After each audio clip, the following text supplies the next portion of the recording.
that changed hands 4 times between 1884 and 1903. Every deed recorded at the Rutherford County Courthouse includes the same peculiar addendum. A single handwritten clause, copied from one transaction to the next word for word, as though whoever drafted it was afraid to alter even a single syllable. It reads, "The cabin at the eastern edge of the property is to remain secured. No inquiry shall be made of its contents. No entry is to be attempted." 4 different owners, 4 different lawyers, and not one of them asked why. For 19 years, that cabin sat with its door bolted from the outside, its single window boarded with planks so thick they must have been cut specifically for that purpose. The neighbors knew it was there. The children playing in the surrounding fields knew it was there. And every last one of them had been taught from the time they were old enough to listen that some things are better left alone. Then, in the autumn of 1903, a family arrived from Cincinnati who had not been taught that lesson. They had no history with that land, no memory of what the county had quietly and collectively agreed to forget. And when they asked about the cabin, when they asked in that easy, cheerful way of people with no reason to be afraid, the silence that answered them was so complete, so immediate, and so unanimous that even they felt it. They opened the cabin anyway. What they found inside would not be understood for another decade. And when it finally was understood, several people who had lived in that county their entire lives would refuse to speak of it for the rest of theirs. Before we continue with the story of the Hargrove property and what was concealed within that locked cabin for 19 years, if you've never been to this channel before, welcome. We tell stories here that history tried to bury. Subscribe so you don't miss what's coming, and drop a comment telling us what state or city you're listening from. We want to know where our listeners are. Now, let's go back to the beginning. Because to understand what was in that cabin, you have to understand what happened on that land, long before it was ever bolted shut. The property in question had been known since at least the 1830s as the Tatum place. Elias Tatum cleared the land himself, working alongside the 8 enslaved people he had brought from Georgia, when he relocated his family to Tennessee's Central Basin in 1831. He was not a wealthy man by the standards of his time and place, not a planter in the grand sense, not a man with a columned house and hundreds of acres, but he was prosperous enough to have acquired human beings as property and prosperous enough to keep them. The Tatum land sat on roughly 240 acres of mixed timber and bottomland near the Stones River, where the soil was Darminary and Virgilding, and the summers were long enough to grow tobacco and corn in quantities that kept a household fed, and a debt ledger mostly in the black. The county itself, Rutherford, was already well established by the time Elias arrived. The town of Murfreesboro had been incorporated in 1817, and it carried with it the infrastructure of a place that considered itself permanent, a courthouse, a post road, several churches of different denominations, and the particular social architecture that comes with a community that has decided collectively what it values and what it does not. What Rutherford County valued in 1831 was order. What it did not value, or rather, what it had learned to carefully not see, was the machinery required to maintain that order. Elias Tatum's 8 enslaved workers lived in 3 cabins set behind the main house, separated from it by a kitchen garden and a woodpile. The easternmost of those cabins, the one farthest from the main house and closest to the tree line, was the smallest. It had been built, according to county records, in 1833, 2 years after the others, and it had been built differently. The walls were thicker. The window was smaller, set high, and unlike the other cabins, this one had its door hinges mounted on the outside so that the door, when locked, was locked from without. None of this was unusual enough in 1833 to merit comment. Elias Tatum died in 1849, leaving the property to his eldest son, Cornelius, who was 27 at the time and had grown up on that land. Cornelius inherited not only the property and its debts, but also the 7 enslaved people still living there. One had died in the interim, and whatever understanding he had developed over the course of his childhood of how that land functioned, he had watched his father. He knew the routines.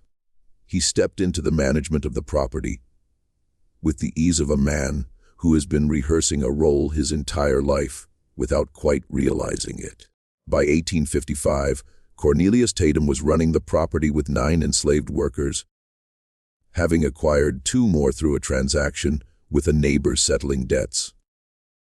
He had also married a woman named Dorinda Prout, the daughter of a preacher from Smyrna, who brought to the marriage a deep and apparently sincere religiosity and a habit of recording things in journals. It is Dorinda's journals, 3 of them, discovered in a trunk in the Murfreesboro Public Library in 1914, that provide the most detailed account we have of what life on the Tatum property looked like in the years before the warden. She wrote about her garden. She wrote about her children, 3 of them born between 1856 and 1861. She wrote about the weather with a specificity of someone who understood that weather governed everything in a farming household: the planting, the harvest, the travel, the health of animals and people alike. And occasionally, tucked between entries about scripture and household management, she wrote about the Eastern cabin. Not often, not with any apparent alarm, but she wrote about it. The first mention comes in an entry dated March of 1857. Cornelius has moved Amos to the East cabin alone. He says it is necessary for the management of the others. I did not ask further. The second mention is from July of the same year. The East cabin is kept locked at night now. Cornelius carries the key himself. I have not seen Amos at the communal meals in some weeks. Eliza brings food to the door. Then nothing for almost 2 years. The third mention is from January of 1859, and it is different in tone from the others. Dorinda's handwriting, usually neat and consistent, becomes erratic in this entry, the letters pressing harder into the page, as though she is fighting something as she writes. She does not explain what she observed. She does not describe what she found when, apparently, she approached the Eastern cabin on her own one morning while Cornelius was away at the market in Murfreesboro. She writes only this: I understand now why the window was placed where it is. I understand now what the lock is for. God forgive this house. And then the subject does not appear again for another 18 months. To read Dorinda Tatum's journals in sequence is to experience the particular horror of a woman who has made a decision about what she will and will not permit herself to know. She was not ignorant. She was educated, literate, and clearly capable of sustained moral reflection. Her entries on scripture are thoughtful and sometimes startlingly nuanced. But she had also married into a system and lived inside it. And the cost of truly seeing that system was a cost she appears to have decided she could not pay. So she looked away. And the East cabin stayed locked, and Amos, whoever he had been before March of 1857, disappeared entirely from the written record of the Tatum household. The Civil War arrived in Rutherford County with a force that surprised even those who had been anticipating it. The Battle of Stones River, fought at the very end of December 1862 and into the first days of January 1863, was one of the bloodiest engagements of the entire conflict. Nearly 13,000 Union casualties, more than 10,000 Confederate, all of them on ground that Rutherford County families had farmed, walked, and been buried in for decades. The sound of that battle could be heard for miles. The wounded were brought into Murfreesboro in numbers that overwhelmed every available structure at churches, the courthouse, private homes. Cornelius Tatum was not a soldier. He was 39 years old in 1862, and whatever exemptions or arrangements he had made to avoid conscription, he was on his property when the armies moved through. He had sent Dorinda and the children to her father's house in Smyrna at the first sign of Union troop movements, and he had stayed behind to protect, as he put it in a letter to his brother-in-law. What is mine? What happened on the Tatum property during those weeks in December and January is reconstructed from three sources: a deposition given by a Union soldier named Corporal Frederick Osterhaus, who passed through the area in early January of 1863, a letter Cornelius wrote to his wife on January 9th of that year, and an account recorded by a freedman named Solomon Gentry in 1871 as part of a labor dispute documentation in Nashville.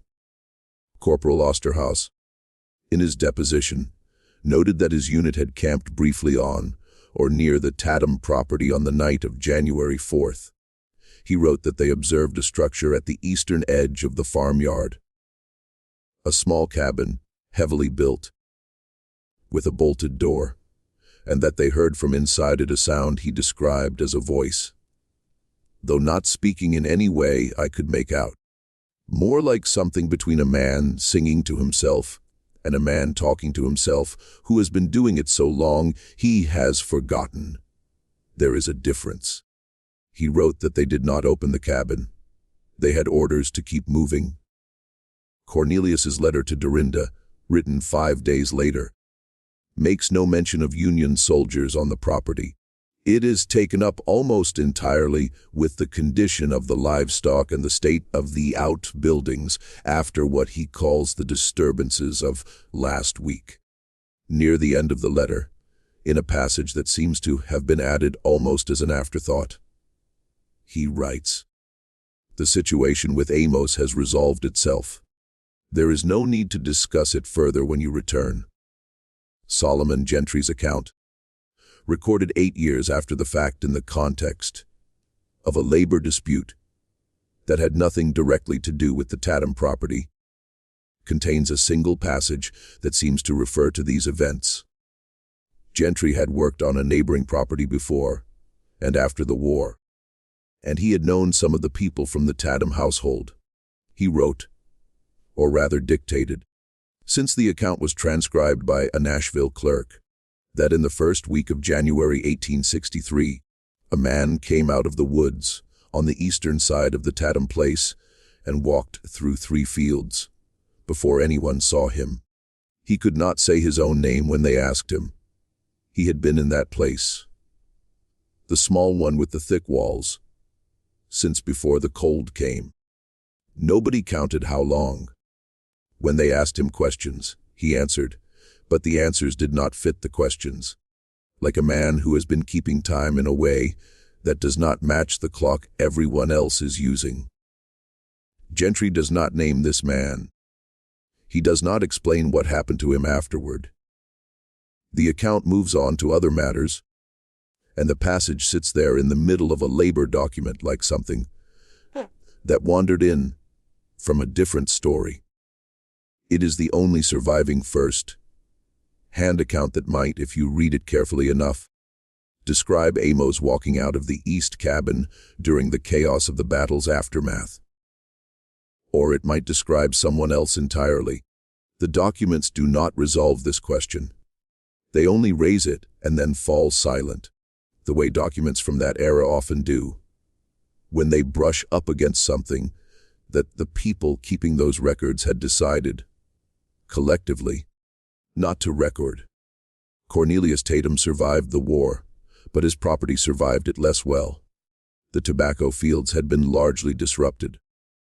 Fences were down across much of the acreage, and the labor arrangements that had sustained the farm were, with emancipation, dissolved entirely. Several of the people who had been enslaved on the Tatum property left immediately. A few remained for wages that Cornelius could not consistently pay. Dorinda returned from Smyrna in the spring of 1863 with the children and resumed her journals. She wrote about the difficulty of the Reconstruction period, with the same careful attention she had brought to everything else. The practical challenges, the changed social landscape, the bewildering new arrangements of a world that had been, as she put it, turned on its face and set back down. And nothing is where it was before. She does not mention Amos again, and she does not mention the East Cabin again, not by name. But in an entry from September of 1863, she writes something that scholars who have studied her journals have found difficult to contextualize.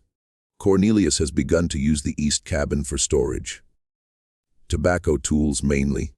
He changed the door hardware last month. I do not know why I find this significant. Perhaps because I have spent 6 years not looking at that door, and now every time I cross the yard, I look at it without meaning to. The East Cabin, then, became a storage shed. The property limped through Reconstruction, losing acreage as debts came due, selling parcels to neighbors, and eventually to a land company consolidating farmland in the area. By 1875, the Tatums held only about 60 acres of the original 240. Cornelius died in 1877 of a lung ailment that had been worsening for years. Dorinda sold the remaining property the following year and moved to Murfreesboro proper to live with her eldest daughter. The property passed to a man named Warren Gillespie, who had come to Rutherford County from Virginia after the war and built a modest business trading in farm equipment and seed. He was not a farmer himself. He leased the fields to tenant families and maintained the main house primarily as a residence. He was the first owner of the property, who had no living memory of the Tatum household, and therefore no particular reason to regard the East Cabin with any specific attention. But he still did not open it. This is the detail that becomes harder to explain as you move further from the war and its immediate context. Gillespie did not open the East Cabin, and the family that purchased the property from Gillespie's estate in 1889, a couple named Holt, originally from North Carolina, did not open it. The deed both times contained the handwritten addendums. The cabin is to remain secured. No inquiry is to be made. Where did that language originate? Gillespie would have needed to consult someone local when he purchased the property. A lawyer, a neighbor, someone familiar with the county and its arrangements. Someone told him about the clause. Someone explained, however obliquely, why it existed, and he accepted it. He did not push. He did not ask. There is something telling in this. Not that people kept the cabin locked. That is explicable in any number of ways. But that each successive owner accepted the clause without apparent resistance, without documented curiosity. This suggests that the explanation they were given was sufficient. That whoever told them about the cabin told them enough to make them understand that opening it was not worth whatever they might find. What were they told? That question is unanswerable from the documents alone, but it is the question that the new family, arriving from Cincinnati in October of 1903, did not know to ask. Their name was Pemberton. Arthur Pemberton was 34 years old, a bookkeeper by trade, who had decided, with the particular optimism of a man who has spent his adult life behind a ledger and has begun to feel the walls closing in, that he wanted to try farming. His wife, Catherine, was 31 and had grown up on a farm in Indiana, with mixed feelings about returning to one that she kept largely to herself. They had 2 children, a boy named Edmund, who was 9, and a girl named Vera, who was 6. They had purchased the property site, mostly unseen, through a land agent in Nashville, who had described it as a fine Middle Tennessee farm with solid improvements and excellent soil. The price was favorable. Arthur had taken this as a sign of opportunity rather than, as perhaps it should have been, a reason for curiosity. They arrived on a Tuesday in late October, when the leaves on the surrounding hills were full in their color, and the air had that particular quality of Tennessee autumn. Cool in the mornings, warm by afternoon. The light coming in at an angle that makes everything look as though it is being observed rather than simply existing. Catherine stood in the farmyard, looked at the house, the outbuildings, the fields, and said that it was beautiful. Arthur agreed. Edmund immediately ran toward the tree line to see what was there. It was Edmund who found the east cabin first. He came back to where his parents were unloading the wagon and reported that there was a little building at the edge of the yard, back toward the trees, with boards over its window and a very big lock on the door, and that the lock looked very old. Arthur walked over to look at it. He examined the lock, which was indeed old, a heavy iron padlock of a design that had not been manufactured in at least 30 years. He examined the door and the boards over the window. He walked around the structure once, noting the thickness of the walls, the quality of the construction. Then he went back to unloading the wagon. That evening, after the children were in bed, he mentioned it to Catherine. She asked if the land agent had said anything about a storage cabin at the east side of the property. Arthur said he did not recall that it had come up. She said someone must have the key then, or they would have to cut the lock. Arthur agreed and said he would ask around in town the following week. He asked around in town the following week. The response he received was not hostile. It was not dramatic. It was, in fact, quite polite. The hardware store owner said he was not sure who might have the key to that particular lock. The postmaster said he did not know much about the property's history. Two neighbors encountered in the street said they were not familiar with the details of the outbuildings over there. A woman at the dry goods counter said pleasantly that some things on old properties are best left to settle themselves. Arthur Pemberton was from Cincinnati. He had been raised in a city where the social architecture was different, where the past was something that happened elsewhere, in other people's families, in other places. He was not attuned to the particular frequency of a community that has made a collective decision not to know something.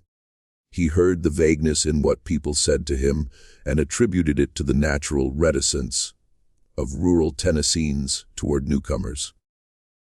He did not hear the agreement underneath it. He went back to the property and cut the lock. He used a cold chisel and a hammer from the toolbox he had brought from Cincinnati, and he worked at it for the better part of an hour, because the iron was old and dense and had not been designed to yield to anything. Catherine stood a few yards back, watching. Edmund and Vera had been sent to occupy themselves in the front of the house, away from the east yard.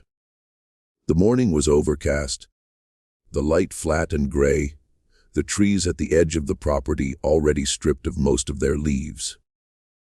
When the lock finally gave, Arthur pulled the door open. The smell that came out was old, enclosed, and complex wood and earth and something else. Something Catherine, who had grown up on a farm, recognized without quite being able to name immediately. It was the smell of long habitation in a small space. Not decay, not anything dead. It was the smell of a place where someone had lived. Arthur stood in the doorway for a moment, then stepped inside. The cabin was about 12 feet by 14 feet. The floor was packed earth, worn smooth. The walls were bare logs, the chinking between them dried and cracked in several places.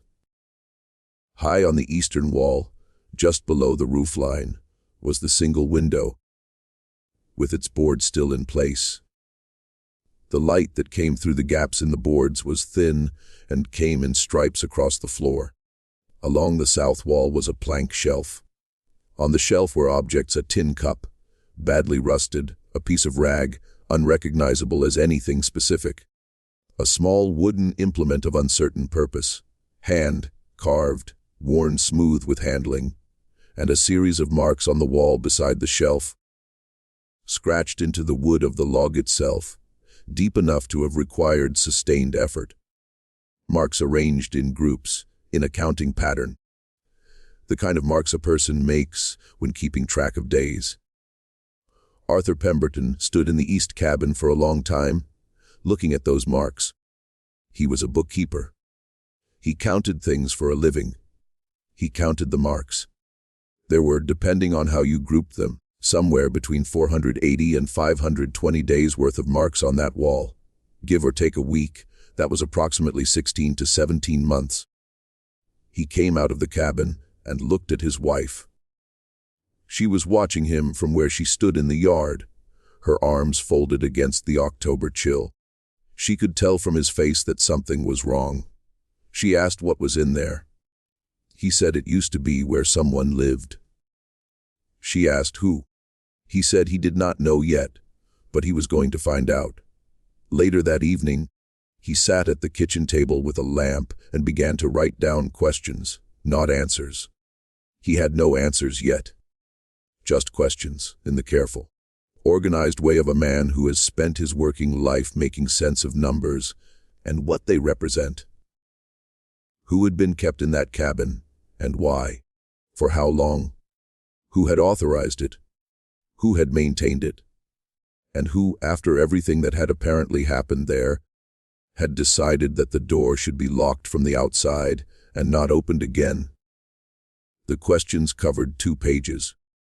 He folded them and put them in his coat pocket, then went to bed and lay awake for a long time, listening to the wind moving through the bare trees at the eastern edge of the property, coming from the direction of the cabin, whose door now stood open for the first time in 19 years. It was not difficult for Arthur Pemberton to locate the county records. He was systematic and patient. And the Rutherford County Courthouse, rebuilt after substantial war damage, maintained reasonably organized deed and property records, going back to the county's founding. What he found there, over several visits across November and December of 1903, was a paper trail that was illuminating in its outlines and maddening in its gaps. He found the succession of property sales, each with a clause about the cabin. He found Cornelius Tatum's name and his father Elias's name and the dates of their respective deaths. He found the assessment records from before the war, which listed the enslaved people on the property by first name only, as was standard.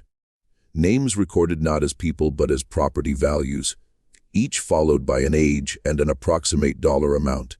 In the 1840 and 1845 assessments, among the names was Amos, listed as a male approximately 30 years of age in 1840, valued at $650. In the 1850 and 1855 assessments, Amos appeared again. In the 1860 assessment, the last one conducted before emancipation changed everything. Amos was not listed. He had been removed from the inventory before the war. That fit, more or less, with what the documents suggested about his removal to the east cabin around 1857. But it raised a new question. What was the official explanation for his absence from the 1860 inventory? Had he been sold? Had he died? Had someone simply chosen not to include him? Arthur found no record of a sale. He found no death record, though death records for enslaved people in this period were kept inconsistently at best. He found nothing that explained Amos's absence from the 1860 records, except the absence itself. He went back to the cabin. He stood inside it and looked again at the marks on the wall. He had brought a candle this time, and he moved it slowly along the counting marks, examining them more carefully than he had the first time. They were arranged in the standard grouping, 4 vertical marks crossed by a diagonal, that people use when counting in 5s. The groups were regular for most of the wall, but near the end, the groupings became irregular. Some were incomplete. Some were made more deeply than the others, as though the person making them had pressed harder or had come back and reinforced a mark already made. And then at the very end of the sequence, there was a section where the marks stopped being groups at all and became something harder to categorize, not random, but not the counting pattern either. Shapes, angles, something that might, if you looked at it in the right light and let your eyes find what they were looking for, resemble attempts at letters. Arthur was not able to read them as letters. He traced them with his finger, trying to find shapes he recognized. He came back 3 times over the following week and tried again. He was not able to say with certainty what they were. He copied them as carefully as he could into his notebook, carried that notebook home, and sat with it for a long time. Catherine watched him doing this. She had not been back to the east cabin since the morning they opened it. She had gone in once, briefly, while Arthur was still inside that first day, and she had seen the shelf and the tin cup and the marks on the wall, and she had come back out into the gray October morning and stood in the yard and looked at the tree line for a while. She was an Indiana farm girl, which meant she was not easily unsettled by hard history. But she was also the mother of 2 children who were running and playing on land that had, it now appeared, been the site of something she did not fully understand yet and was not sure she wanted to. She asked Arthur, one evening, what he thought the marks meant. He said he thought they meant that someone had been in that cabin without the ability to leave for somewhere between 1.5 years and 2 years. She asked if he thought it was the man in the assessment records, the one named Amos. He said he thought it was likely. She said, and when he came out, what happened to him? Arthur had no answer for that. He had found no record of Amos after the 1855 assessment. He had found no record of what the Tatums had done with or about him after emancipation, if he was still alive by then. He had found no grave record, no Freedman's Bureau documentation with that name, nothing in the Nashville records that Gentry's account pointed toward. He said, I don't know, but I'd like to find out. She said, I know you would. And then she said something that Arthur recorded, years later, as the sentence that stayed with him longest from that whole period. I want to know, too, but I think we should be ready for the possibility that we're not going to find a good ending to this. Arthur went to Nashville in January of 1904. He spent 4 days in the records offices there, working through Freedman's Bureau documentation, labor records, church records from the African Methodist Episcopal churches in Middle Tennessee, county level records from surrounding counties. He was looking for an Amos, formerly enslaved from Rutherford County, in his 50s or 60s by 1865 or later, and he did not find him. What he found instead changed the shape of what he thought he was looking for. In the Nashville offices of what had been the regional Freedman's Bureau, Arthur found a collection of claim documents from 1866 and 1867. These were records of formerly enslaved people making claims for back wages, for property they had been promised, for various forms of support the Bureau had been charged, however inadequately, with providing. Most of the documents were routine. The desperate bureaucratic records of people trying to establish a foothold in a world that had just technically acknowledged their humanity while doing very little to practically support it.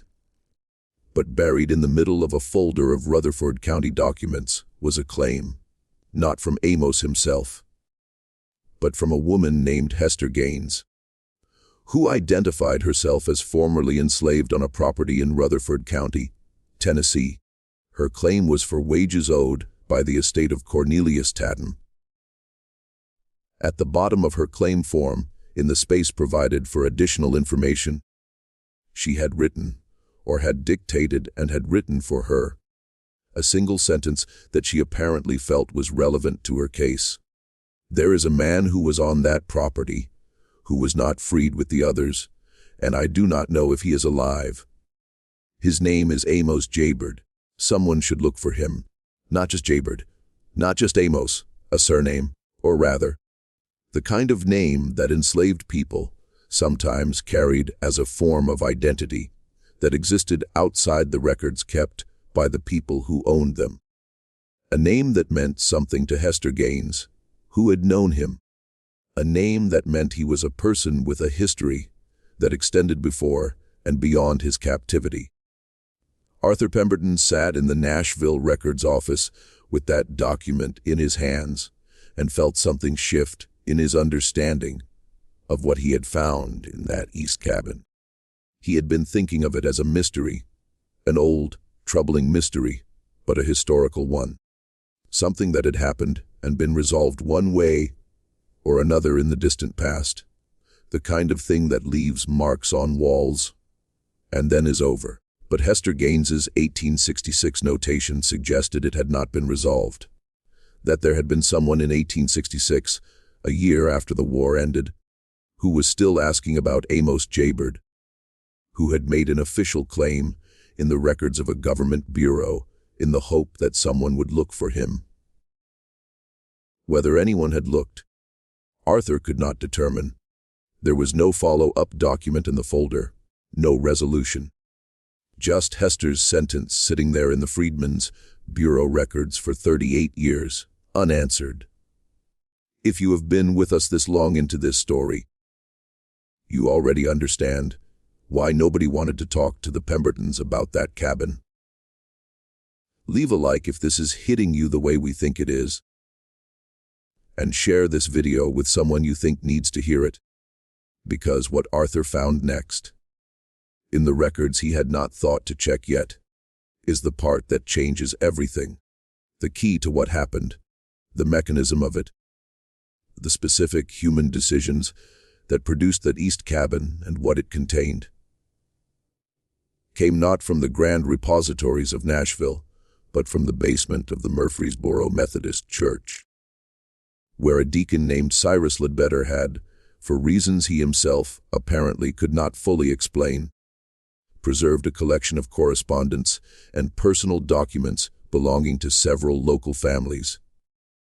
He had gathered them after the war, during the period of displacement and upheaval, when households were dissolving and their contents being scattered, and he had put them in wooden boxes and kept them in the church basement because he felt. He told Arthur, when Arthur tracked him down in the spring of 1904, that papers about what happened here should stay here, whatever they say. Cyrus Ledbetter was 71 years old. He had been born in Rutherford County and had lived there his entire life. He received Arthur in his home, which was small and neat and smelled of pipe smoke and old paper, and he listened to what Arthur had found and what he was looking for. Then he got up, went to a cabinet, and came back with a bundle of documents tied with a faded blue ribbon and set them on the table. The documents included several pieces of correspondence involving Cornelius Tatum. Letters he had written and letters he had received. Ledbetter had obtained them, he explained, from Dorinda Tatum's daughter, who had found them among her mother's effects after Dorinda died in 1891. Arthur read through them carefully there at Ledbetter's table, the old man watching him from across the room. The picture that emerged was not simple, and it did not resolve into the shape that Arthur had been expecting. He had been constructing, over the months of his investigation, a narrative with a clear architecture, a man locked in a cabin, a cruel and arbitrary act of confinement, a secret maintained by a community complicit in its perpetuation. What the letters showed him was something more complicated, though not ultimately less damning. Amos Jaybird had, according to a letter Cornelius received in 1856 from a man in Murfreesboro named Thaddeus Creel, been involved in what Creel described as communications of a dangerous nature with the free colored population in Nashville. Creel was, as best Arthur could determine from context, some kind of informal liaison between local property owners and the county's law enforcement apparatus. The kind of man whose precise role is never quite officially articulated, but who everyone understands performs a function in maintaining the order of things. The communications Creel referred to, reading between the lines of his careful language, were connected to the broader network of correspondence and mutual assistance that enslaved and free black people in the South maintained as a form of resistance and survival. Amos Jaybird, it appeared, had been writing or sending word by other means, since literacy was dangerous and often illegal, to people beyond the Tatum property. He had been in contact with people in Nashville. He had, Creel wrote, made himself a problem that requires a solution before it becomes a larger one. Cornelius Tatum's response to this letter, a draft of which was in the bundle Ledbetter had preserved, was measured and careful. He wrote that he understood the concern, that he would manage the matter privately, that there was no need to involve the county's formal structures, which would create records and attention that served no one's interests. He would handle it himself. Handling it himself meant the east cabin. It meant the thick walls and the high window and the lock from the outside. It meant removing Amos Jaybird from the visibility of the other, enslaved people on the property, from the visibility of neighbors and travelers and county assessors, and placing him in a state of enforced invisibility, from which Cornelius clearly calculated the problem he represented would simply stop existing.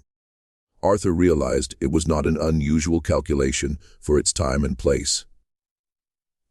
This is part of what makes it so difficult to look at directly. It was a form of control that existed within the broad tolerance of a social system that had decided certain things were not crimes and certain people were not victims. Cornelius Tatum did not lock Amos Jaybird in that cabin because he was uniquely cruel. He did it because the system in which he operated made it possible, and the community around him made it acceptable, and no one in a position to object had sufficient power to do so. What happened in that cabin over the 16 to 18 months that the counting marks suggest? The documents do not say. Hester Gaines's 1866 claim suggests that Amos was alive when the war ended, or at least that she did not know he was dead. The disoriented figure in Solomon Gentry's account, the man who walked out of the eastern woods in January of 1863 and could not fit his answers to the questions asked of him, may or may not have been Amos.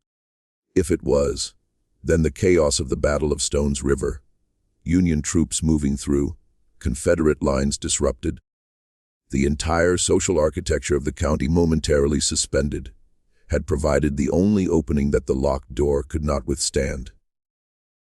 Not force, not rescue, but the temporary collapse of the system that maintained it. Arthur found one more document in Ledbetter's bundle. It was not a letter. It was a half-page of notes in Cornelius Tatum's handwriting that appeared to have been written sometime in 1863, after the battle. The notes were fragmentary. Not a letter, not a journal entry, but more like a man working through something on paper. Several lines were crossed out. What remained legible was this: the cabin is to remain as it is. Nothing moved, nothing changed. The door is to stay locked. If anyone asks, the cabin is for storage. If the property is sold, the arrangement is to continue. This is not negotiable. If it ever becomes necessary to explain, though God willing it will not, the explanation is that the situation is settled and the matter is closed. The man is gone. Where he went is not known and should not be inquired after. Arthur sat with that half-page for a long time. The man is gone. Where he went is not known. Cornelius had written those words in 1863. in the weeks after whatever had happened during the battle's chaos, and he had apparently never revised them. He had accepted not knowing as the resolution. He had closed the door, locked it, and passed the instruction along through deeds and social pressure, and the quiet collective agreement of a community that understood without needing to discuss it explicitly that some questions are better not pursued. And he had counted on the architecture of that agreement to hold. It had held for 40 years. It had held through 4 property sales and multiple generations of county residents and a war that was supposed to have changed everything. It had held until a bookkeeper from Cincinnati with no history in that county and no investment in its silences had arrived with a cold chisel and too many questions. Arthur Pemberton went back to his property that evening. He walked out to the east cabin in the April dusk, the trees around the edge of the property just beginning to come back into leaf, and he stood in the doorway and looked at the marks on the wall. 500 or so days' worth of marks made by a man who had needed to know that time was passing, that he still existed inside it. He stood there until it was fully dark, and then he went back to the house. Arthur Pemberton did not publish what he had found. He was not a journalist or a historian. He was a bookkeeper who had bought a farm and stumbled into a record of something that his country had decided to bury. He wrote up his findings in a careful document, 23 pages, organized the way a bookkeeper organizes things, with sources noted and gaps clearly marked, and sent copies to 3 places. The Freedman's Bureau Records Office in Nashville, now essentially a historical archive. The Howard University Library in Washington, which had expressed interest in documentation of the post-war period, and a Black-owned newspaper in Nashville that he had learned of through the AM church contacts he had made during his research. He received one response: a brief acknowledgement from the Nashville newspaper, thanking him for the documentation and noting that it would be added to their collection of records concerning the treatment of formerly enslaved people in Middle Tennessee. Whether anything was published, Arthur never confirmed. He did not receive a copy of any article. He was not contacted further. Arthur and Catherine had a conversation sometime in the late spring of 1904 about whether to stay on the property. Catherine said she had thought about it a great deal and did not think leaving would accomplish anything, that whatever had happened there had happened, and the land was the land, and running from it did not seem to her like the right response. Arthur agreed, though he noted that he had lost considerable enthusiasm for farming in general, and that the property's main appeal, its price, its mystery, had resolved itself in a way he had not anticipated. They stayed for 6 more years. Arthur never fully reconciled himself to the property's history in the way Catherine seemed to. He walked past the east cabin every day, and what he felt, he wrote in a letter to his brother in 1907, was not fear, not anything supernatural or irrational, but a kind of grief he could not quite locate. Not for someone he had known, but for the fact of it, for the normalcy of it, for the 40 years of silence that had required no conspiracy, no dramatic enforcement, just the quiet agreement of people who had decided that their comfort was worth more than someone else's existence. He wrote, "The worst thing I found in that cabin was not the marks. The worst thing was how easy it was. Nobody had to force anyone to keep quiet. They just did, generation after generation, because keeping quiet was easier than not keeping quiet. I think about that a great deal." The property was sold in 1910. The deed did not contain the clause about the east cabin. Arthur removed it. He also removed the boards from the window before they left, so that light could come through. He was not sure why this felt important. It just did. What became of Amos Jaybird is not known. The historical record, for all of Arthur Pemberton's searching, did not yield an answer to that question. There is no death record. There is no Freedman's record. There is Hester Gaines's 1866 notation. Someone should look for him, and then silence. It is possible that he survived. It is possible that he built a life somewhere, outside the reach of Rutherford County's records. It is possible that he lived for decades after walking out of that cabin. If it was him who walked out, and found his way to people who could help him, and that his story continued in directions that left no paper trail for a Cincinnati bookkeeper to follow 30 years later. It is also possible that it went the other way. The documents do not say what the documents say, what they say clearly, if you are willing to read them, is that a community of ordinary people, none of them monsters in any dramatic sense, maintained a silence for 40 years that made one man's suffering nobody's problem and nobody's business. They maintained it through property transactions and social pressure and the simple, devastating power of collective agreement.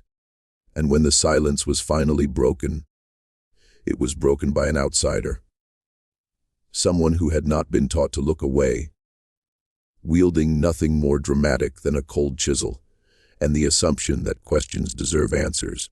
The East Cabin stood on the property until at least 1923, when county records show it was demolished. The main house was renovated several times over the following decades. The land is farmland today, so people drive past it without knowing its name. But the marks are gone now. They were in a cabin that no longer exists. The only record of them is in Arthur Pemberton's 23-page document, which is in the Howard University Library, cataloged under the heading Property Records and Personal Accounts, Middle Tennessee, 1900-1910, where it has been sitting for over a century, waiting as records do, for someone to look. This mystery shows us something that history returns to again and again, that cruelty does not require monsters. It requires ordinary people making ordinary decisions about what to see and what to look away from, and agreeing, without ever quite having to say so aloud, that some doors are better left closed. What do you think of this story? Do you believe everything was revealed? Or do you think there are parts of this that no record could ever fully capture? Leave your comment below. If this story stayed with you the way we hope it did, subscribe to TartaryCodex777, hit the notification bell,